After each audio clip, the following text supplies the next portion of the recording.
मुसलमानों को सड़क पे नमाज नहीं पढ़ने देंगे, मुसलमानों को कुर्बानी नहीं करने देंगे, लेकिन हम शेख को बड़े जानवर का गोश्त बेचेंगे इसलिए कि वहां से माल आता है। योगी आदित्यनाथ की सरकार ने रिकॉर्ड कायम किया है। उत्तर प्रदेश से बड़े जानवर का गोश्त दुबई के शेख लोगों को भेजा है, माल कमाया है, दिरहमो दिनार दे दे। अब किसी के अंदर इतनी हिम्मत नहीं है कि वो हिंदू त्योहार में अरंगा डाल सके। अगर किसी के अंदर ऐसी हिम्मत होगी तो उसे सबक सिखा दिया जाएगा। योगी आदित्यनाथ ने यह कहा है। बिल्कुल किसी के अंदर हिम्मत नहीं है, आपके अंदर तो हिम्मत है कि मुसलमानों के त्योहार में आप अरंगा लगा सकते हैं। ऐसी भारतीय जनता पार्टी की बी टीम है, बीजेपी के लिए ये काम करते हैं। बीजेपी को चुनाव में मजबूती प्रदान करने के लिए अपना कैंडिडेट खड़ा कर देते हैं। इसलिए मुसलमान भाइयों, बीजेपी से और ओवैसी से बच के रहना। दोस्तों, शायद आपको इस खबर का पता ही होगा। भारत के मुसलमान ने वो कर डाला है जो कि भारत के इतिहास में कभी नहीं हुआ था। मुसलमानों ने नफरती चिंटू, अनभक्त नफरती कीड़ों की दुकान बंद कर डाली है। और ये धर्म की आड़ में जिस तरह से मुसलमानों को परेशान किया करते थे, जिस तरह से मुसलमानों के ऊपर जुल्म किया करते थे, अब मुसलमानों ने इनके मुंह पर जोरदार तमाचा मारा है और इसका असर सरकार तक पहुंचा है। जी हाँ, मुसलमानों ने वो कर डाला है जो सरकार करने का सोच भी नहीं सकती। आज इसके बारे में मैं आपको पूरी डिटेल के साथ और हकीकत और सच्चाई इस वीडियो के अंदर बताने वाला हूं और आपको मैं बताऊंगा कि ऐसे नफरती चिंटुओं का क्या होगा जिनकी दुकान मुसलमानों ने बंद कर डाली है। शुरू का मेरा ये वीडियो देखकर आप लोग समझ चुके होंगे आज का ये वीडियो कैसा होगा और किस पे होने वाला है, और यही वीडियो मैं आप लोगों को आगे पूरा दिखाने वाला हूं। इसलिए इस वीडियो को अभी बीच में छोड़कर मत जाना और इस वीडियो के बारे में आप लोगों की जो भी राय हो वो मुझे कमेंट करके जरूर बताइएगा। दोस्तों, जिस तरह से आपने देखा ही होगा, गाय के नाम पर धर्म का नाम लेकर किस तरह से मुसलमानों को परेशान किया जाता था, और आपने देखा होगा उत्तर प्रदेश के मुख्यमंत्री योगी आदित्यनाथ जी आए दिन नमाज को लेकर विवादित टिप्पणी देते रहते हैं। अभी कुछ दिन पहले उन्होंने नमाज को लेकर जो बात कही थी उसकी चर्चा पूरे सोशल मीडिया पर हो रही थी और हंगामा खड़ा हो चुका था। लेकिन अब योगी आदित्यनाथ जी के बारे में एक ऐसा वीडियो वायरल हो रहा है सोशल मीडिया के अंदर जिसको देखकर आपको बेहद हैरानी होगी। और यूपी के अंदर गाय के साथ जो हो रहा है और जिस तरह से इस्लामिक देशों के साथ रिश्ते बनाए जा रहे हैं योगी आदित्यनाथ जी की तरफ से, वो आप इस वीडियो में देखने वाले हो। क्योंकि दोस्तों, मुसलमानों को बेकार में ही बदनाम किया जाता है, लेकिन इसका सच कुछ और ही है। आज जो मैं आपको सच्चाई और जो सबूत दिखाने वाला हूं इस वीडियो के अंदर, वो देखकर आपके रोंगटे खड़े हो जाएंगे और आप सोचने पर मजबूर हो जाओगे कि सरकार सनातनी लोगों के साथ ऐसा कैसे कर सकती है। सरकार ने जो किया है, जिस तरह से हिंदुओं को धोखे में रखा है, वो देखना आप लोगों के लिए बेहद जरूरी है। दोस्तों, वो नफरती चिंटू, वो नफरती लोग, वो नफरत घोलने वाले, वो जहर घोलने वाले अब क्या सरकार का भी विरोध करेंगे? जिस तरह से वो मुसलमानों को सताया करते थे, जिस तरह से मुसलमानों पर जुल्म किया करते थे, क्या अब वो सरकार का इसी तरह विरोध करेंगे? आज सारा कुछ मैं इस वीडियो के अंदर पूरी डिटेल के साथ बताने वाला हूं और आपको हैरान परेशान कर देने वाली सच्चाई देखने को मिलेगी जिसको देखकर आपकी आंखें फटी की फटी रह जाएंगी। मगर दोस्तों, ये वायरल वीडियो दिखाने से पहले मेरी आपसे गुजारिश है आज का ये वीडियो पूरा एंड तक जरूर देखना, और अगर आप मेरे चैनल पर नहीं आए हो चैनल को जरूर सब्सक्राइब करना, साथ में इस वीडियो को दूसरे लोगों में शेयर जरूर करना। चलिए दोस्तों, पहले आप ये वीडियो देख लीजिए, फिर आकर मैं आपसे बात करता हूँ। मुसलमानों को सड़क पे नमाज नहीं पढ़ने देंगे, मुसलमानों को कुर्बानी नहीं करने देंगे, लेकिन हम शेख को बड़े जानवर का गोश्त बेचेंगे इसलिए कि वहां से माल आता है। योगी आदित्यनाथ की सरकार ने रिकॉर्ड कायम किया है। उत्तर प्रदेश से बड़े जानवर का गोश्त दुबई के शेख लोगों को भेजा है, माल कमाया है, दिरहमो दिनार दे दे, का बंगला कार दे दे, भगवान सब कुछ दे दे। यहाँ के मुसलमानों को गाली भी दे रहा है, लेकिन विदेशी मुसलमान पसंद आ रहा है। देखिए, उत्तर प्रदेश ने रिकॉर्ड कायम किया है कि 646 मिलियन से अधिक बीफ एक्सपोर्ट किया गया है। वहां उत्तर प्रदेश की सरकार है, हिंदूवादी सरकार है, लंबा लंबा ज्ञान देता है, जीव हत्या पाप है, जीव हत्या पाप है, लेकिन हम अपना हत्या करके माल कमाएंगे और हिंदुओं को बेवकूफ बनाएंगे, भारत के मुसलमानों को गाली देंगे और उत्तर प्रदेश रिकॉर्ड कायम करेगा।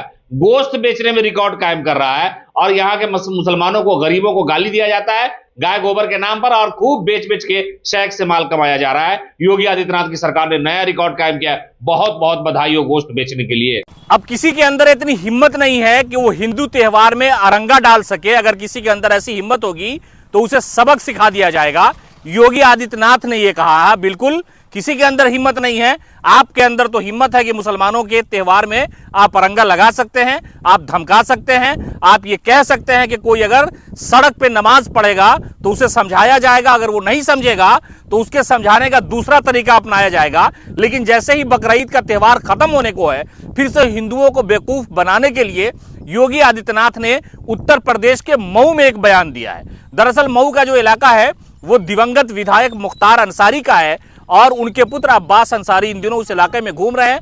लोकप्रियता में उनके इजाफा हो रहा है और मुसलमानों से ज्यादा हिंदू उन्हें प्यार करते हुए नजर आ रहे हैं। तो शायद योगी आदित्यनाथ उत्तर प्रदेश के विधानसभा आने वाले चुनाव के लिए बिसात बिछाने का काम कर रहे हैं। खुलेआम उन्होंने ये धमकी दी थी कि कोई मुसलमान अगर मस्जिद की जगह बाहर नमाज पढ़ेगा तो उन्हें हम सबक सिखा देंगे। लेकिन अब ये कह रहे हैं कि कोई हिंदू त्योहार में रामलीला के दौरान, दुर्गा पूजा के दौरान, होली के दौरान और कांवड़ यात्रा के दौरान कोई अरंगा डालने का प्रयास करेगा तो उसे सबक सिखा दिया जाएगा। आप समझिए कि दरअसल भारतीय जनता पार्टी की राजनीति और योगी की नफरती राजनीति जो है वो चरम पर है। अभी जब ईद का त्योहार बकरीद का गुजर गया, टॉपिक खत्म हो गया, कौन ऐसा मुसलमान है, कौन ऐसा माफिया है जो त्योहार में अरंगा लगाता है। लेकिन दरअसल योगी आदित्यनाथ मुख्तार अंसारी के पुत्र से और उनकी लोकप्रियता से घबराए हुए हैं, इसलिए शायद उन्होंने मऊ में जाकर इस तरह का बयान दिया है। तो वैसी भारतीय जनता पार्टी की बी टीम है, बीजेपी के लिए ये काम करते हैं। बीजेपी को चुनाव में मजबूती प्रदान करने के लिए अपना कैंडिडेट खड़ा कर देते हैं। इसलिए मुसलमान भाइयों, बीजेपी से और ओवैसी से बच के रहना। ये कहती थी रितु जायसवाल, जो राष्ट्रीय जनता दल के चुनाव चिन्ह पर शिवहर लोकसभा से चुनावी मैदान में थी और इसी दौरान उन्होंने भाषण दिया था कि ओवैसी जो है वो भारतीय जनता पार्टी की बी टीम है।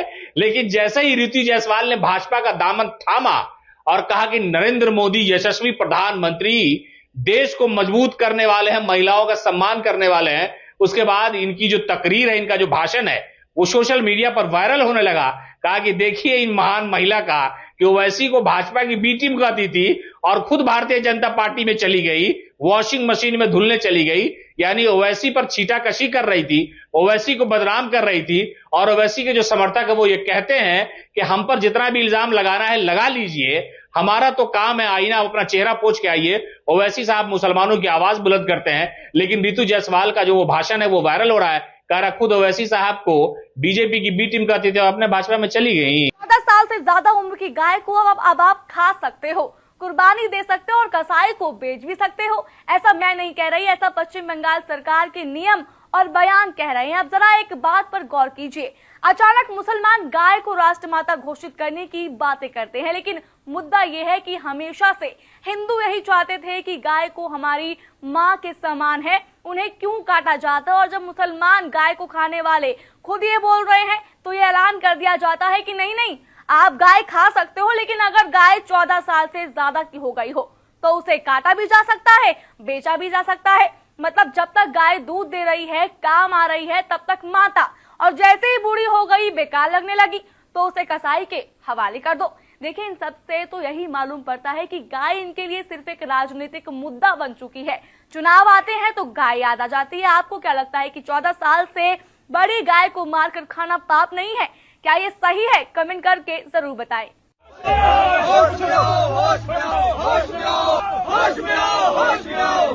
गीता गौ माता भारत के है निर्माता, गंगा गीता गौ माता भारत के है निर्माता।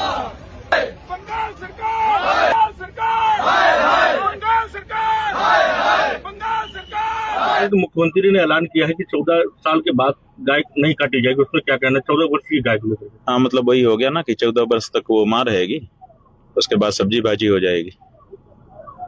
ये इनका हिंदुत्व है। इनके हिंदुत्व की कलई बंगाल के मुख्यमंत्री के वक्तव्य से खुल गई है।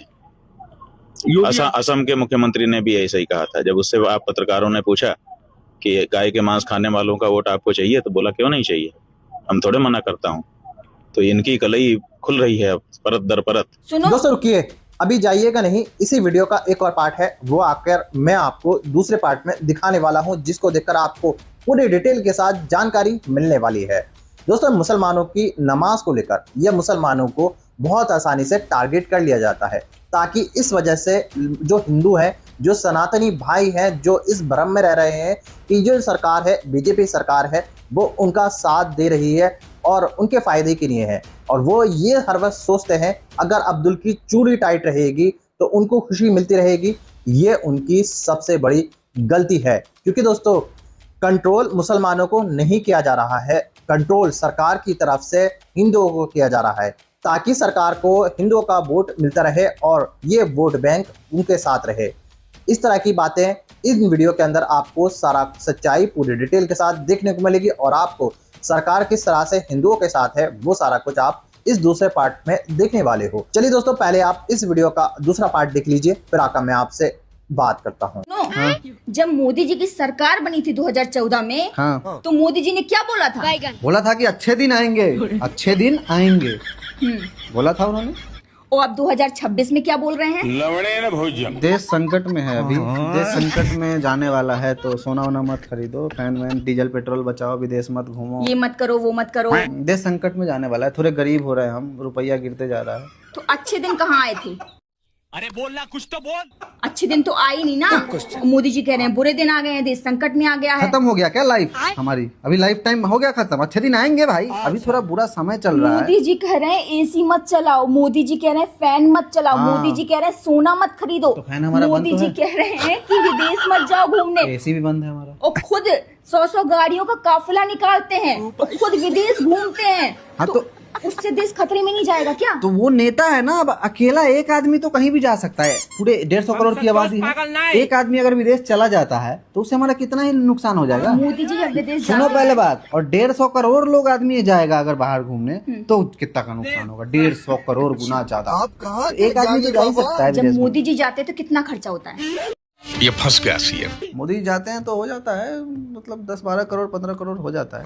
और तुम अभी जो दुबई गए थे घूमने कुछ महीने पहले, तो कितना खर्चा हुआ था? मैं तो कहाँ किया था, मैं 2-3 लाख में आ गया था रिटर्न। लो वो जाते हैं तो थोड़ा तो बॉडी वॉडी गार्ड नहीं ले जाएंगे, प्राइवेट जेट से नहीं जाएंगे, थोड़ा 20-25 करोड़ का होता है खर्चा, बजट बनता है 100 करोड़ का, कभी कभी बजट टूर होता है उनका, 100 करोड़ खर्च होता है, 100-200 करोड़।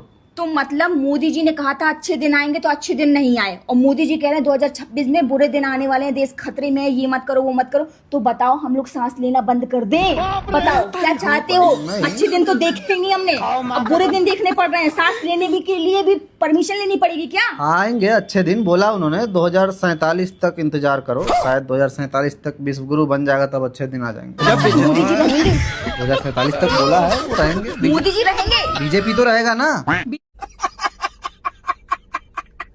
एसआईआर की प्रक्रिया में कोई खामी नहीं है और ये प्रक्रिया पूरी तरह संवैधानिक है, ये कहना है सुप्रीम कोर्ट का। जी हाँ, चीफ जस्टिस सूर्यकांत और जस्टिस जॉय माल्या बागची की बेंच ने एसआईआर को लेकर कहा है कि एसआईआर की प्रक्रिया में पूरे नियमों का पालन हुआ है। एसआईआर चुनाव आयोग का अधिकार है, इसीलिए चुनाव आयोग एसआईआर करा सकता है। अलगे फ्रॉड चल रहा है। मतलब अब बीजेपी को कोई नहीं हरा सकता। हर राज्य में चुनाव के जस्ट पहले एसआईआर करवाया जाएगा, विपक्ष के वोटर्स के नाम काटे जाएंगे और फर्जी वोटर्स जोड़े जाएंगे।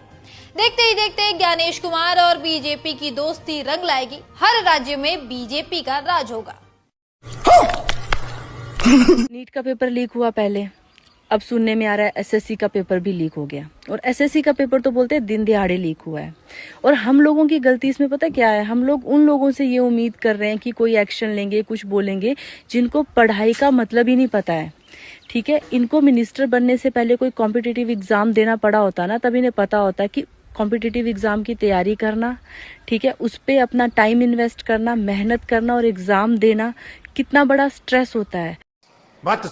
दोस्तों देख लिए आपने ये सारे वायरल वीडियो, और आपने देखा होगा कि योगी आदित्यनाथ जिस तरह से यूपी के अंदर बयान देते हैं आए दिन, और उनके बयान सोशल मीडिया पर वायरल भी होते हैं, क्योंकि वो हर टाइम मुसलमानों को अपने बयानों के अंदर टारगेट करते हैं, लेकिन सच्चाई जो मुसलमान को टारगेट करते हैं वो कुछ और है। जी हाँ मेरे दोस्तों, आपने इस वीडियो में देखा ही होगा कि मुसलमान का नाम लेकर मुसलमानों की चूड़ियां टाइट कर ये एक तत्वे को यानी हिंदुओं को खुश करने की कोशिश क्या करते हैं, ताकि ये जो वोट बैंक है बड़ा उनके साथ रहे और उनकी जीत होती रहे। इस तरह की बातें सोशल मीडिया पर की जा रही हैं और आपने इन वायरल वीडियो के अंदर देख ही लिया होगा।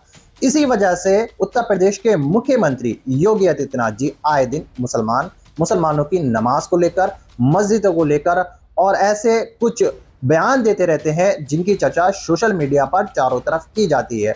और इन बयानों की जो कुछ अनभक्त हैं, जो नफरती चिंटू हैं, जो नफरती कीड़े हैं, वो तारीफ करते हैं। दोस्तों, उनका अभी तक यही कहना है कि 2027 में जो चुनाव होने वाले हैं, इस बार भी योगी आदित्यनाथ जी मुख्यमंत्री बनने वाले हैं। दोस्तों, ये बहुत आम हो गया है कि हमें और आपको गाय के नाम पर, मस्जिद मंदिर के नाम पर और हिंदू मुसलमान के नाम पर हिलकाए रखें, और ताकि इनको राजनीति रोटियां सेकने को मिले। क्योंकि दोस्तों, अब इन नेताओं के पास कोई मुद्दे की बात नहीं है, कोई ऐसी बात नहीं है जिसके ऊपर ये चुनाव लड़ सकें। दोस्तों, ये हमेशा हिंदू मुसलमान के ऊपर ही चुनाव लड़ते हैं।